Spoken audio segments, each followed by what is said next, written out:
Hari ini kita akan berbincang mengenai mengenal dan mengembangkan bakat. Sebelum masuk ke topik, saya ingin memperkenalkan dulu Merakit Talenta, tim yang kami bentuk untuk membantu sejuta orang bertumbuh maksimal dalam pekerjaan dan kehidupannya dengan cara yang tepat, mudah, dan menyenangkan. Banyak dari kita berpikir bahwa kalau kita ingin bertumbuh secara maksimal dalam pekerjaan dan dalam kehidupan, kita akan menghadapi tantangan yang sangat besar yang membuat kita tidak bisa menikmati kehidupan. Padahal sebenarnya ada satu cara yang membuat kita bisa bertumbuh baik dalam pekerjaan ataupun dalam kehidupan, tapi dengan cara yang mudah dan menyenangkan. Dengan cara apa? Dengan mengenali apa yang menjadi talent kita. Nah, tujuan dari seminar ini adalah untuk mengenal apa itu talenta atau talent, apa itu strength, dan bagaimana langkah untuk bisa mencapainya. Nah, jadi hari ini saya akan banyak sekali berbicara tentang talenta, ya, atau bisa juga kita sebut sebagai bakat, atau banyak juga yang menyebutnya sebagai potensi diri. Tapi sebenarnya kalau dari bahasa Inggris aslinya adalah talent. Jadi mungkin dalam seminar ini saya akan lebih banyak menyebut kata talent. Nah, sebelum masuk ke inti pembicaraan tentang talent, saya ingin bertanya kepada teman-teman semua. Kalau misalkan teman-teman bersekolah, ya, kuliah atau bersekolah, dan teman-teman mendapatkan nilai matematika 4 dan bahasa Inggris 8, atau mungkin teman-teman punya putra atau putri yang mempunyai nilai matematikanya 4 dan nilai bahasa Inggrisnya 8. Nah, pertanyaan saya adalah tambahan kursus apa yang akan Anda berikan kepada diri Anda sendiri atau kepada putra-putri Anda? Apakah matematika yang nilainya 4 atau yang bahasa Inggris yang nilainya 8? Nah, jawabannya simpan saja dalam hati. Saya akan berikan jawabannya setelah beberapa slide berikut ini, ya. Nah, sebelum saya masuk ke jawabannya, saya ada cerita tentang sekolah binatang. Sekolah binatang ini mempunyai murid anjing, ikan, kucing, dan elang.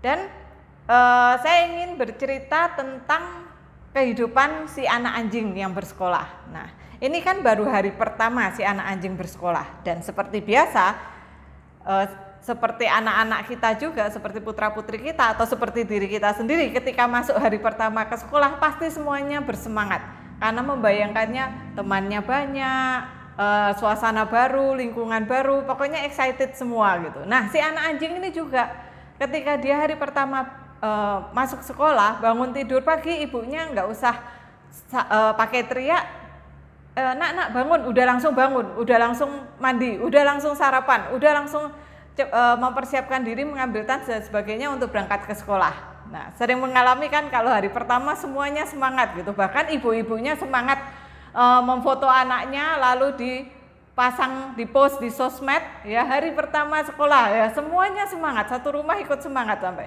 Nah, si anak anjing ini juga dia berlari ke sekolah, sampai di sekolah dia mengikuti pelajaran, dan ketika pulang di hari pertama itu dia pulang dengan sangat semangat, ya, sampai masih di halaman aja dia udah panggil-panggil ibunya, "Mama, hari ini sekolahnya menyenangkan sekali. Aku punya banyak teman, semuanya memuji aku, guru-guruku juga memuji aku. Karena pelajaran hari ini menurut aku sangat menikmati gitu. Aku bisa menguasai dengan mudah, aku bisa belajar dengan cepat, dan aku bisa membuat prestasi. Semuanya tepuk tangan untuk aku. Pelajarannya hari ini berlari, mah." Nah, si ibu bilang, "Wah, anak ibu hebat, rajin ya, terus semangat ya, tetap semangat. Pokoknya kamu rajin-rajin, nanti kamu pasti bisa jadi orang hebat," gitu. Nah, lalu si anak anjing bilang, "Iya mah," gitu. Lalu hari kedua sekolah. Nah, hari kedua sekolah masih excited dong karena pengalaman di hari pertama yang sangat menyenangkan.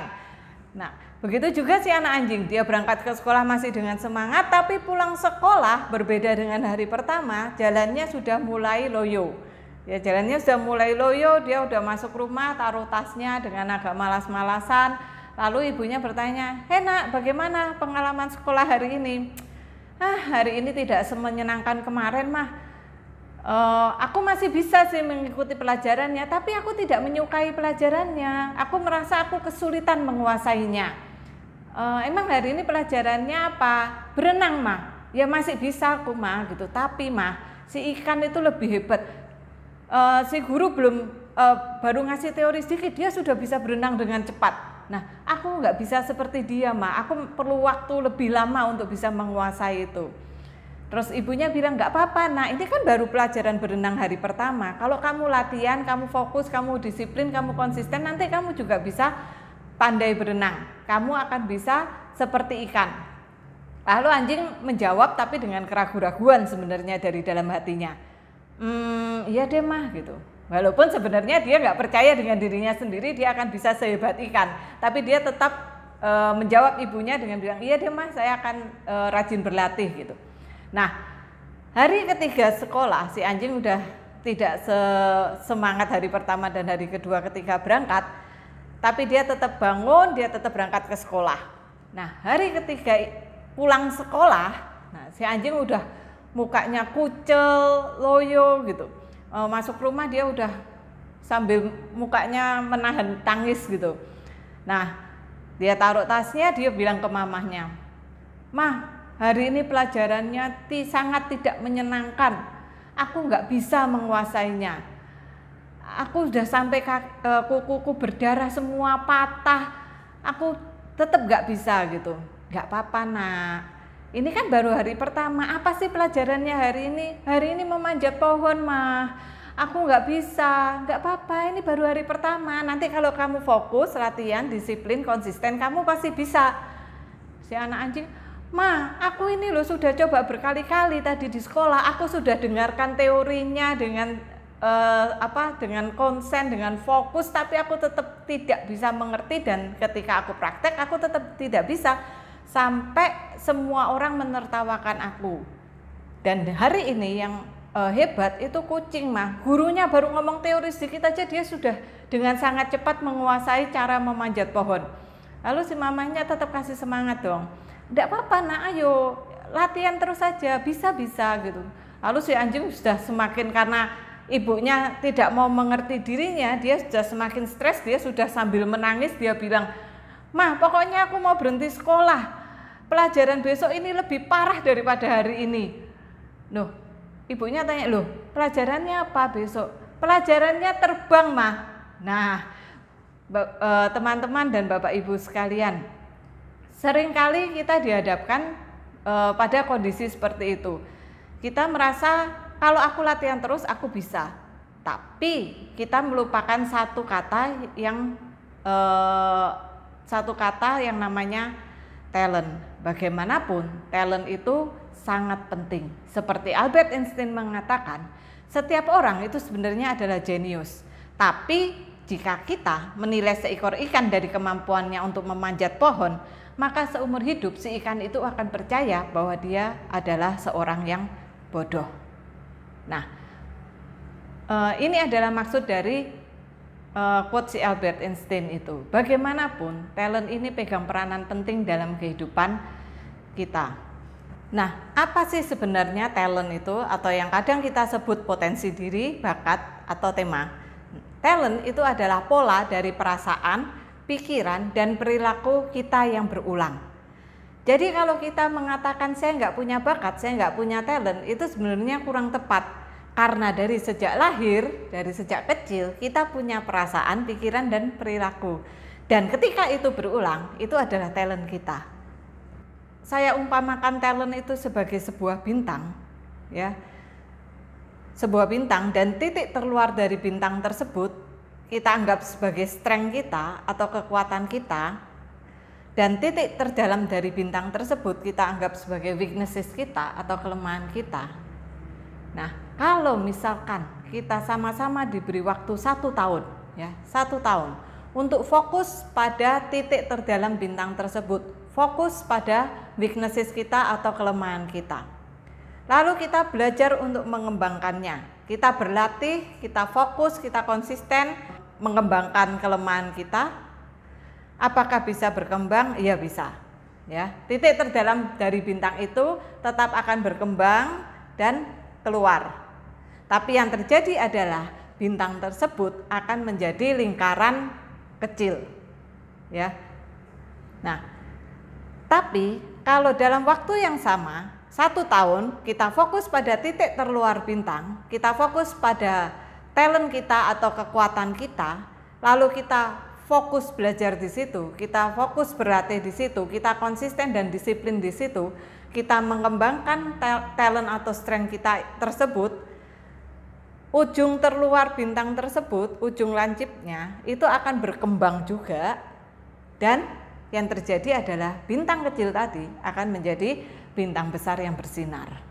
Nah, jadi teman-teman, Anda tahu perbedaannya sekarang.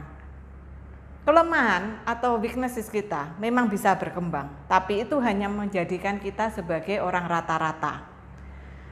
Dan kalau kita fokus pada talent atau strength kita, dia akan berkembang juga dan kita akan menjadi orang di atas rata-rata. Dunia sudah terlalu banyak orang rata-rata, ya. Memperbaiki kelemahan akan mencegah kesalahan. Ya, kalau kita fokus pada kelemahan kita akan lebih sedikit melakukan kesalahan. Tapi kalau kita membangun kekuatan kita membangun talent kita akan menjadi orang yang sukses karena kita menjadi orang di atas rata-rata. Nah, jadi pertanyaan di awal tadi, ketika pelajaran matematika kita bernilai 4 dan bahasa Inggris kita 8, kursus apa yang seharusnya kita ambil? Jawabannya sudah jelas. Ya, bahasa Inggris, karena kita fokus pada kekuatan kita. Kalau kita fokus dan disiplin dan konsisten belajar dan berlatih bahasa Inggris, kita akan dengan cepat, dengan lebih mudah mendapatkan nilai 100. Bahkan kalau misalkan kita masih usia SD, kita benar-benar melatih bahasa Inggris, kita tidak menutup kemungkinan dengan usia SD kita bisa mengerjakan soal bahasa Inggris SMA atau kuliah, atau bahkan kita bisa mengerjakan tes TOEFL atau tes IELTS. Nah, tapi kalau kita fokus pada matematika yang 4 tadi, ya, apakah bisa berkembang matematika kita? Iya bisa. Akan menjadi lebih baik? Iya bisa. Tapi dengan effort yang lebih besar, dengan waktu yang lebih lama, dengan stres karena tidak menyukai pelajaran tersebut, kita paling hanya memperbaiki nilai menjadi 7. Ya pokoknya bisa naik lah. Dan yang terjadi adalah ketika kita terus berlatih di situ, ketika kita selesai sekolah pun akhirnya kita tidak menggunakan matematika kita gitu. Nah, kita hanya jadi orang rata-rata. Bahasa Inggrisnya karena nggak dilatih, karena kita fokus pada matematika, bahasa Inggrisnya nggak dilatih, ya akhirnya bahasa Inggris kita juga jadi rata-rata juga gitu, sama dengan matematika kita. Nah, dari sejak kecil kita diajarkan untuk biarkan saja kelebihanmu. Ya, kalau kamu sudah jago bahasa Inggris, biarin aja, nanti akan berkembang sendiri. Nanti kan dapat nilai, udah dapat nilai 9, udah dapat nilai 10, kenapa harus diperjuangkan lagi gitu. Nah, ini yang harus kita perbaiki Bapak Ibu. Kalau kita punya talent, kita punya kekuatan, kita punya kelebihan, jangan ditinggalkan, karena talent, kelebihan atau kekuatan kita itu juga tetap perlu dilatih untuk menjadi perfect. Saya ada sebuah cerita yang menceritakan tentang seorang anak yang bernama Jim. Usianya baru kelas 4 SD, tapi dia sudah 2 kali dikeluarkan dari sekolahnya karena tidak pernah mau mendengarkan gurunya, tidak pernah mau mengerjakan PR, tidak pernah mau mengerjakan ulangan, bahkan dia suka mengganggu teman-temannya. Orang tua Jim ini pun sudah menyerah dengan kenakalan Jim. Tetangga-tetangganya juga suka komplain dengan kenakalan Jim. Ya, sampai akhirnya Jim masuk ke sekolah ketiga, dan beruntungnya Jim, dia bertemu dengan seorang guru yang perhatian dengan muridnya, dan guru ini percaya bahwa setiap anak punya kelebihan atau kekuatan. Nah, guru ini memperhatikan apa yang dilakukan Jim, perilaku Jim sehari-hari, dan dia melihat Jim ini punya kebiasaan memegang pensil atau bolpennya dan mengetuk-ngetuk meja dengan irama tertentu.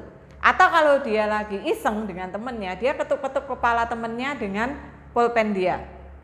Nah, si guru mempunyai ide, ya.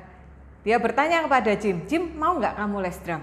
Lalu Jim bilang, oh aku belum pernah les drum tapi aku tertarik. Aku mau deh mencoba, si Jim bilang seperti itu. Lalu si guru memfasilitasi Jim untuk les drum dengan seorang temannya. Dan yang terjadi beberapa bulan setelah Jim mengikuti les itu, Jim merasa sangat menikmati pelajaran drumnya tersebut.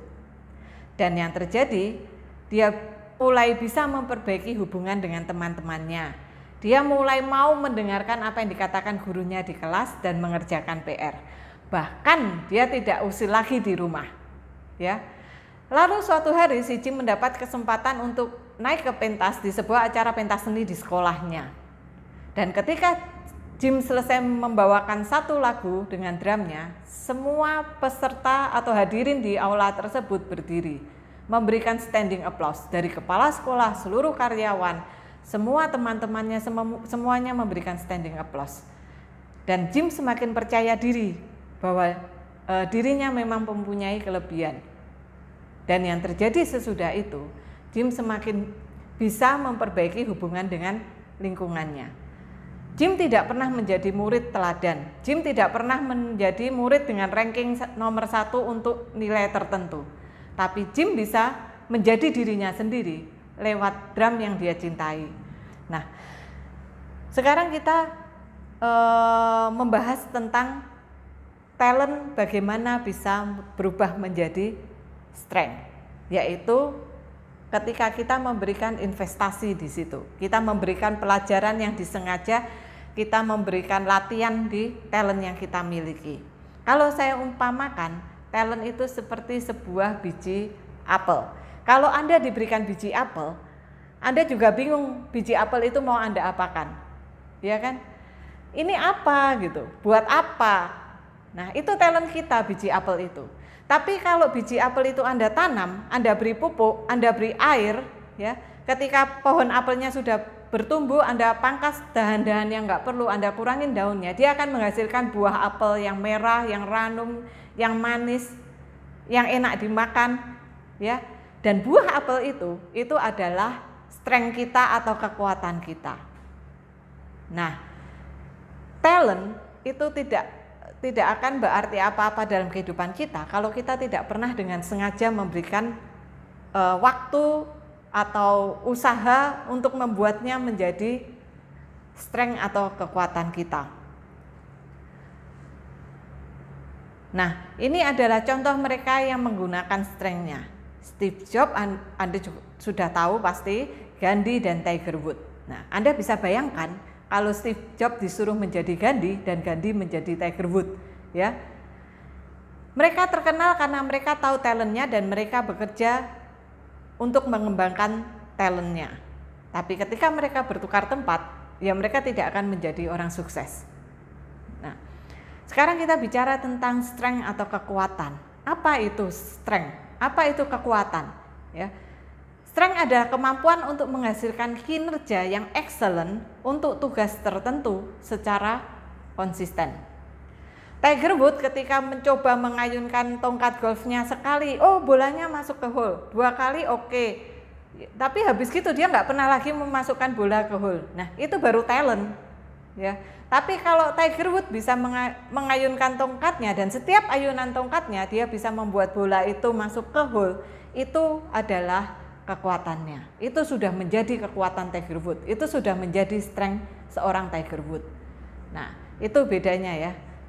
Talent dan strength. Nah, talenta yang kita kenal secara umum itu biasanya talent di bidang musik, bermain piano, menyanyi, atau talent di bidang menari, balet, dance dan sebagainya, atau sepak bola, basket dan sebagainya ya.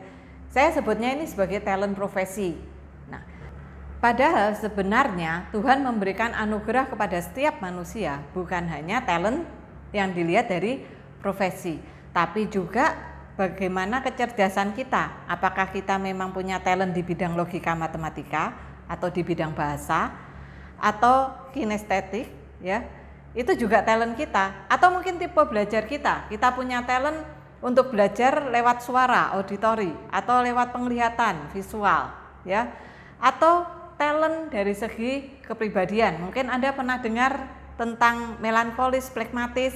Nah, hari ini saya ingin mengajak Anda berbicara mengenai talent menurut Clifton Strength. Ya, Clifton Strength membagi talent manusia menjadi 4 domain utama, yaitu executing, influencing, relationship, dan strategic thinking. Nanti kita akan bahas lebih banyak di belakang. Nah, kenapa saya memilih membahas Gallup-Clifton Strength? Ya, kita berkenalan dulu dengan Gallup-Clifton Strength. Yang menciptakan bernama Donald O. Clifton. Sudah ada 28 juta orang di dunia yang melakukan assessment Clifton Strength Finder, dan 90% dari perusahaan Fortune 500 sudah menggunakan Clifton Strength Finder. Nah, siapa itu Donald O. Clifton? Beliau adalah seorang psikolog, pengajar, penulis buku, dan peneliti. Beliau sudah menghabiskan 50 tahun dari hidupnya untuk meneliti tentang talent dan strength. Oleh karena itu, Asosiasi Psikologi Amerika memberikan gelar The Father of Strength-Based Psychology. Jadi sudah dianggap bapak dari Strength-Based Psychology. Nah, Clifton Strength itu digunakan dalam kehidupan pribadi sehari-hari, ya. Kita masing-masing pribadi butuh mengenal apa talent kita. Lalu bisa digunakan juga untuk sebuah organisasi, untuk seorang manajer tahu talent anak buahnya, atau anak buahnya tahu talent manajernya. Juga guru atau orang tua mengenali talent anaknya, dan anak atau muridnya mengenali talent guru dan orang tuanya, ya. Nah, ini sangat penting dalam kita membangun hubungan dengan dalam pekerjaan kita dan kehidupan kita sehari-hari. Nah, tadi seperti saya katakan, Donald O. Clifton membagi Gallup-Clifton Strength menjadi 4 domain dan 34 talent. Dan setiap talent tidak ada yang lebih buruk, tidak ada yang lebih baik. Semuanya baik. Ya, sama seperti kita diajarkan di agama kita masing-masing bahwa Tuhan itu maha adil. Ya, bukan karena Tuhan sayang pada si A lalu dia memberikan talent yang baik dan memberikan si B talent yang lebih jelek. Enggak ya, A, B, C semuanya mendapatkan talent yang sama baiknya. Nah, itu yang perlu kita ingat ketika kita tahu apa talent kita, ya. Jangan sampai kita berpikir saya pengen talent yang itu, saya pengen talent yang sana, ya, karena semua talent adalah baik. Nah, kalau Anda ingin belajar banyak tentang Gallup-Clifton Strength, ya, tentang 4 domain dan 34 talent atau tema, Anda bisa membaca buku Strength Finder 2.0, ya. Tapi sayangnya buku ini belum ada terjemahan bahasa Indonesianya dan Anda harus membelinya di Amazon atau website Gallup. Nah, sekarang saya akan bicara tentang talent. Nah, apa sih manfaat kita tahu apa talent kita? Lebih percaya diri. Yang pertama adalah lebih percaya diri. Ketika sama seperti cerita saya tentang Jim, ketika Jim menemukan apa talentnya, ya, dia merasa percaya diri, dia merasa dia berharga, ya, dia merasa teman-temannya pun menyambut dia gitu. Nah, kalau kita tahu apa talent kita akan jadi lebih percaya diri karena kita tahu diri kita ini siapa gitu, apa yang kita suka. Nah, lalu menikmati saat bekerja. Jelas ya, kalau kita melakukan pekerjaan kita dengan talent yang sesuai dengan talent kita, karena kalau kita menggunakan talent itu kita merasa nyaman, karena kita merasa mudah melakukannya. Nah, kalau kita merasa nyaman, kita merasa mudah, jelas kita akan menikmati saat bekerja. Lalu mengurangi tingkat stres. Kalau kita menikmati saat bekerja, ya kita nggak mungkin stres, gitu. Lalu bekerja bisa lebih maksimal. Jelas kita bisa bekerjanya lebih maksimal dan hasilnya pasti lebih bagus, gitu. Lalu memiliki lebih banyak momen positif, kreatif, dan inovatif. Kalau kita menikmati pekerjaan kita nggak stres, kita bahagia, jelas momen positif itu akan muncul. Kita lebih kreatif, kita juga lebih inovatif. Dan yang paling penting, kalau kita tahu apa talent kita, itu bisa kita gunakan juga untuk memahami orang lain. Apalagi kalau kita tahu apa talent orang-orang yang berhubungan dengan kita. Nah, itu juga akan membuat kita mudah memahami mereka. Seperti tadi saya katakan, seorang manajer, guru, orang tua perlu tahu apa talent anak buahnya, anaknya atau siswanya. Begitu juga sebaliknya. Karena apa? Ya karena supaya orang tua, guru, dan manajer bisa memahami anak buah dan muridnya, dan sebaliknya juga mereka bisa memahami si guru dan orang tua juga manajernya. Nah, ini yang penting kenapa kita perlu mengenali talenta. Nah, ini adalah 2 orang sukses dunia. Ya, ini contoh 2 orang sukses dunia yang sudah mengambil Gallup Clifton Strength. Mark Zuckerberg dan Bill Gates. Nah, kalau berikutnya ini adalah talent saya. Ya, saya sudah mengambil Gallup Clifton Strength Assessment, dan top 5 saya adalah konsistensi yang pertama. Konsistensi ini adalah orang yang kalau sudah punya jadwal, dia cenderung atau suka untuk mengulang aja rutinitasnya gitu. Dan kalau misalkan ada sesuatu hal lain yang mengganggu rutinitasnya, dia akan langsung merasa bete gitu. Langsung, aduh kok diganggu sih, kan seharusnya jam segini aku sudah menyelesaikan ini gitu. Nah, itu yang membuat dia akhirnya jadi mudah emosi gitu. Nah, kalau empati, talent kedua saya adalah empati. Kalau empati ini saya mudah untuk merasakan apa yang dirasakan orang lain. Jadi kalau ada orang bercerita kepada saya dengan cepat mengerti apa yang dia rasakan gitu. Itulah kenapa dari kecil saya juga banyak orang yang suka curhat ke saya. Dan ketika saya jadi seorang trainer, empati ini sangat membantu saya tanpa saya sadari, karena ketika itu saya belum tahu itu talent saya. Tapi saya merasa saya bisa merasakan ketika audiens saya ini sudah menerima atau masuk dengan kata-kata saya, atau audiens saya udah mulai antusias nih. Jadi saya tahu apa yang harus saya lakukan berikutnya atau saya katakan berikutnya sebagai seorang trainer. Nah, ini talent empati. Lalu talent ketiga saya adalah talent responsibility. Nah, responsibility ini adalah talent yang memampukan saya untuk menyelesaikan apa yang sudah menjadi tanggung jawab saya. Yang keempat adalah talent positivity. Talent positivity ini membantu saya untuk membuat saya mampu menularkan antusiasme atau aura positif ke orang lain. Nah, ini talent positivity. Lalu yang kelima adalah talent developer. Nah, talent developer ini adalah talent yang membuat saya mempunyai kebutuhan untuk membantu orang lain bertumbuh, membantu orang lain menjadi lebih baik. Ketika saya bisa membantu orang lain menjadi lebih baik dan bertumbuh, nah di situ saya merasa seperti di-charge gitu. Saya merasa lebih bersemangat, saya merasa bahagia. Nah, ini talent developer. Nah, berikutnya saya akan bicara tentang strength. Ya. Orang yang bekerja di zona kekuatannya atau orang yang bekerja di strength-nya, dia akan senang berangkat bekerja. Ya, karena sudah jadi strength-nya, dia sudah ahli, dia sudah performance-nya sudah bagus, ya dia akan menikmati saat bekerja, ya. Dan dia memperlakukan pelanggan dengan baik karena menikmati pekerjaannya, dia pasti memperlakukan pelanggan dengan baik. Dan sehari-harinya pencapaiannya pasti banyak karena dia sudah ahli di situ.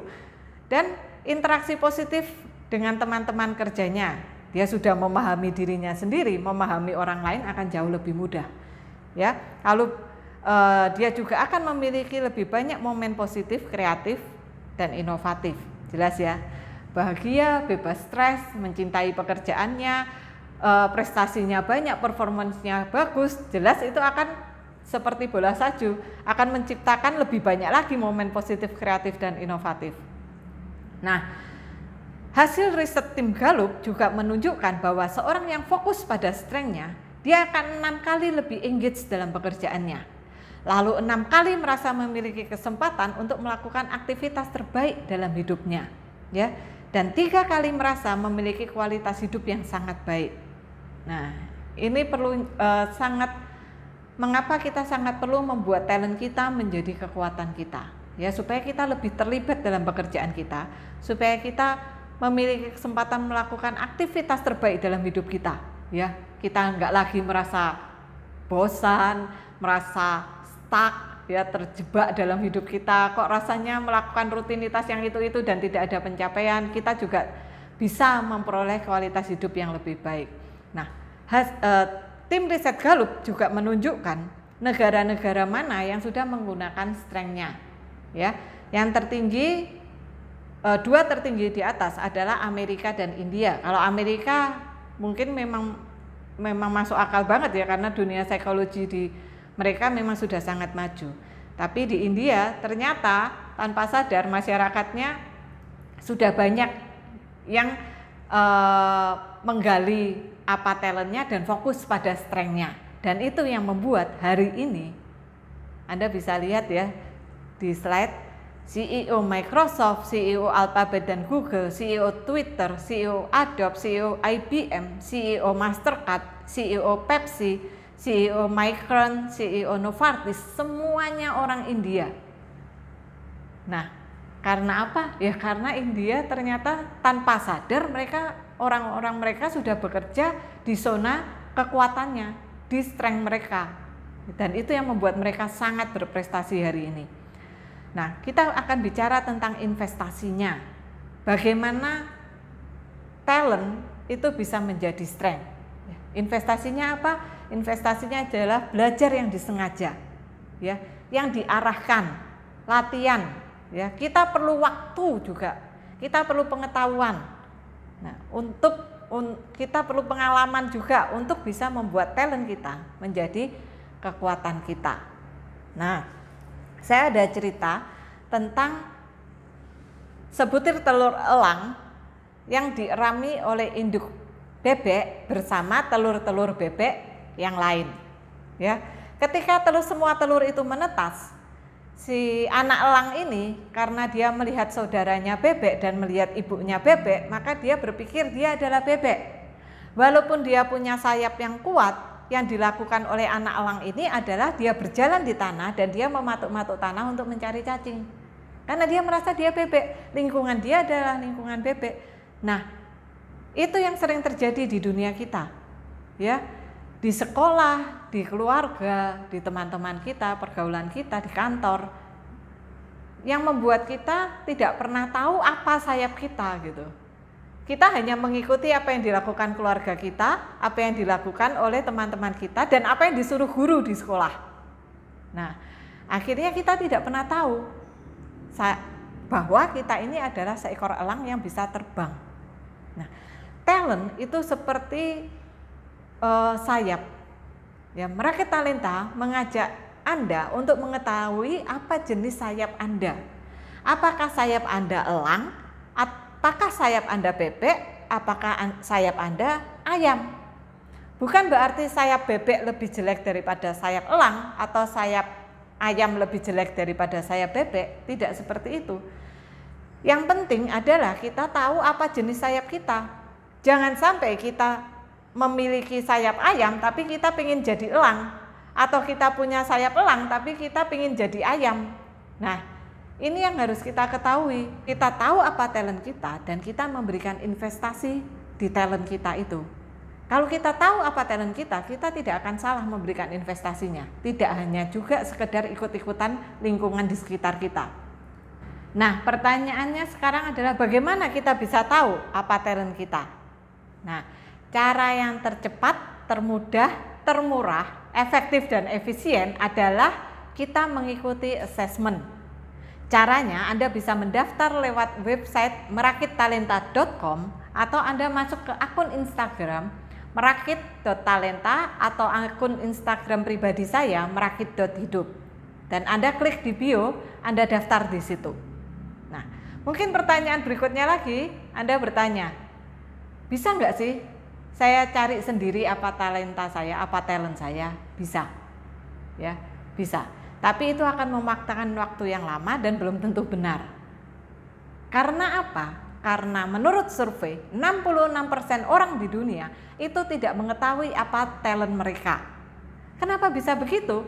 Karena kita diajari dari kecil, kita diajarin untuk fokus pada kelemahan dan memperbaiki kelemahan itu.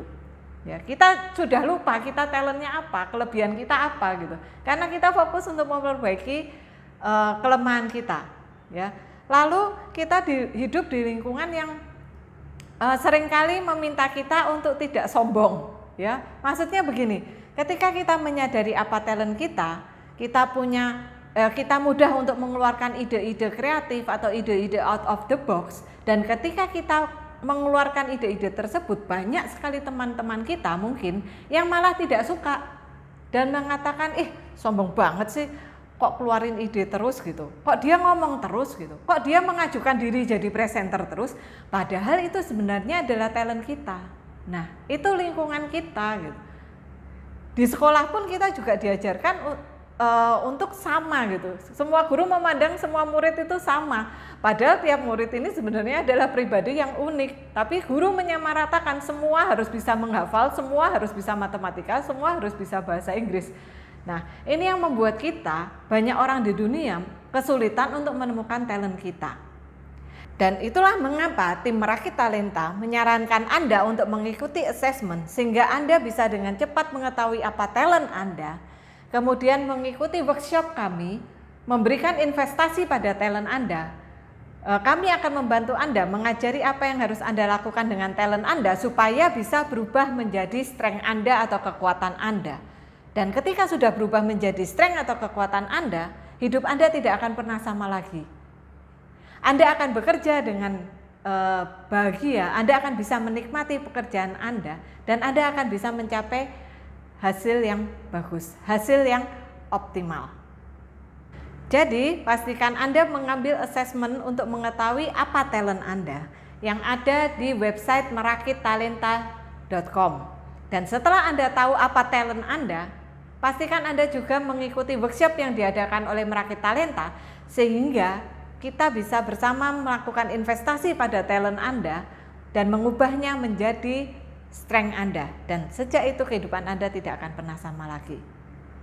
Dan sebagai penutup, saya akan menyampaikan kata-kata dari Donald O. Clifton, pencipta dari Clifton Strength. Beliau mengatakan, seorang yang sukses itu seperti seorang tukang kayu yang hebat.